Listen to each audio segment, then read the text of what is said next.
சின்ன முருகைய சிங்கார முருகைய சின்ன சின்ன முருகைய சிங்கார முருகைய கொஞ்சி கொஞ்சி தமிழ் பேசும் செந்தில் வடிவேலனவ கொஞ்சி கொஞ்சி தமிழ் பேசும் செந்தில் வடிவேலனவ சின்ன சின்ன முருகைய சிங்கார முருகைய கொஞ்சி கொஞ்சி தமிழ் பேசும் செந்தில்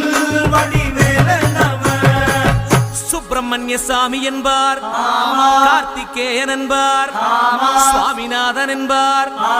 முக அமுதன் என்பார், பாலசுப்பிரமணியன் என்பார், கருணாகரன் என்பார், கதிர்காம கந்தன் என்பார், கதிர்வேல